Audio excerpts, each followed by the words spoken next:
Hello, friends. Welcome back to our channel Literary Duo.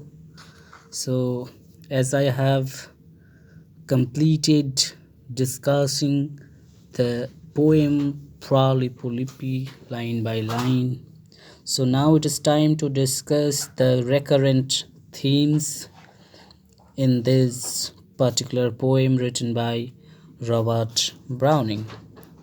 Let me tell you the themes which are recurrent in this particular poem. These are Renaissance arts and paintings, and then art and morality, and after that, the question of realism is very much there, and then human nature and significance of the flesh, so on. Another recurrent theme is art and morality in this poem, Fra Lippo Lippi. So, this poem raises several important questions regarding the role of art in society and its connection with morality.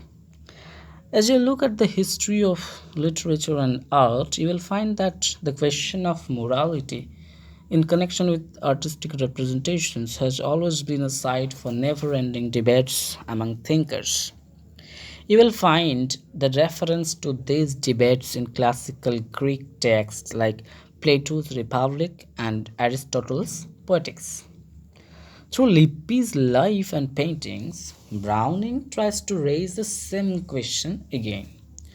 Fra Lippo Lippi's life as a painter and his painting would violate all the established norms of the relationship between art and morality, making a sharp contrast to the medieval attitude of looking at art as a means to the realization of God.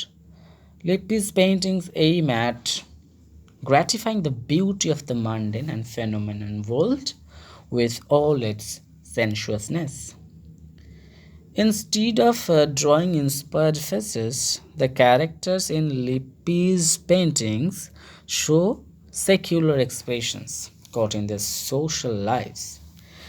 Instead of aiming at religious preaching and reflecting the soul, his paintings mainly try to focus on gratifying the beauty of the naked human bodies. Browning shows Fra Lippo as a realist who deviated from the religious idealism of the earlier painters. And thus, the church authorities criticized his paintings because they did not express religious feelings. So, there is a recurrent theme. Recurrent thing is that there is a conflict between art and morality in this poem. And then comes the question of realism. Browning, through the characterization of Lippi, tries to give vent to the concern for realism. Throughout the poem, Browning is constantly making the monk, almost poignantly attempting to represent the everyday and mundane phenomena expressed in a love, a cry, the business of the world, the sphere town's face, the mountain round it, and the sky above. This tendency has indissolubly linked Victorian poetry with that conception of the world, which was called realism in the Middle Ages. In this sense, Lippi is instinctively and essentially a realist.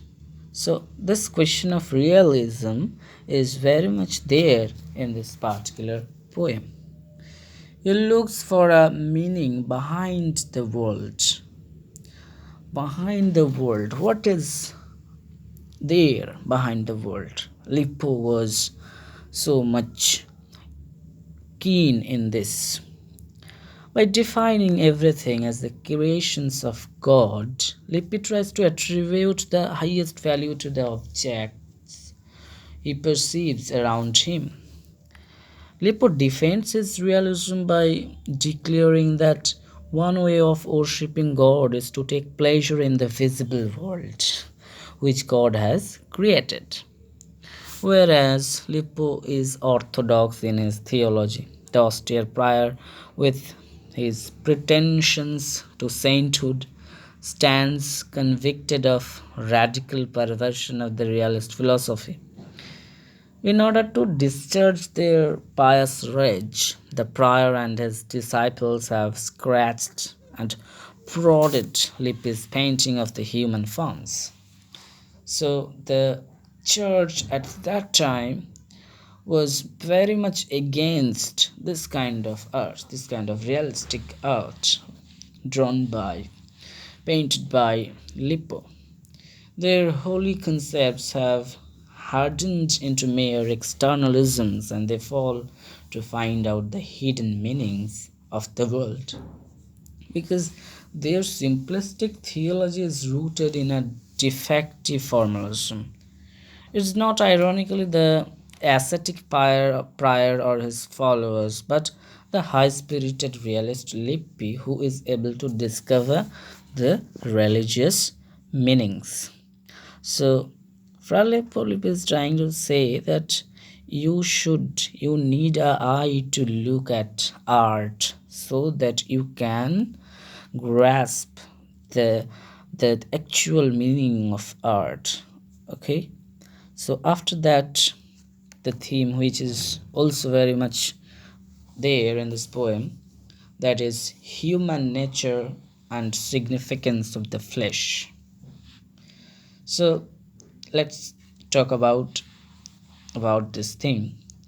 The transitional phase between medieval and Renaissance painting, or in other words, the beginning of Renaissance influenced Browning. There is no denying the fact.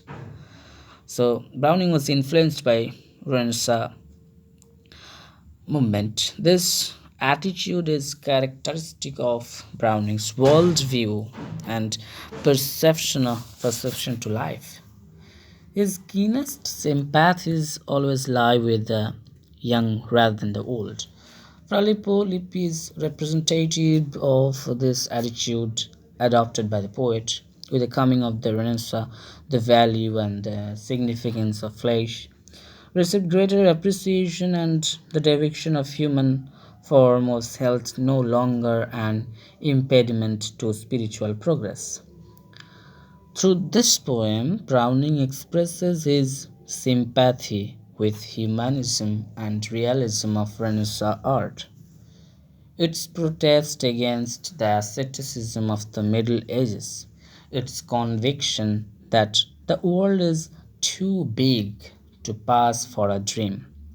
Through recreation of artistic recreation of the world of nature, Fra Lippo Lippi tries to pave a way to God. He is delighted to express the sensuous beauty of the world of which God is a part, the creator.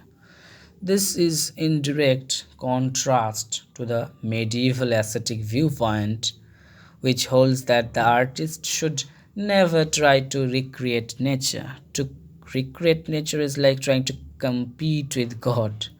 However, if he holds that recreating is a means of interpretation, he believes that his task as a painter is to interpret the works of God for men.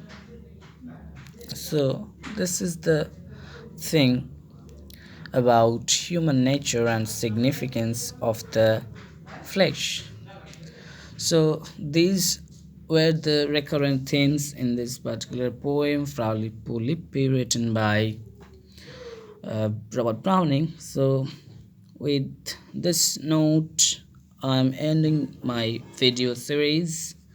So, if anyhow this video series helps you, So you can subscribe our channel, you can like our videos and share our videos. So that's all. Thank you all. Stay always safe. Thank you.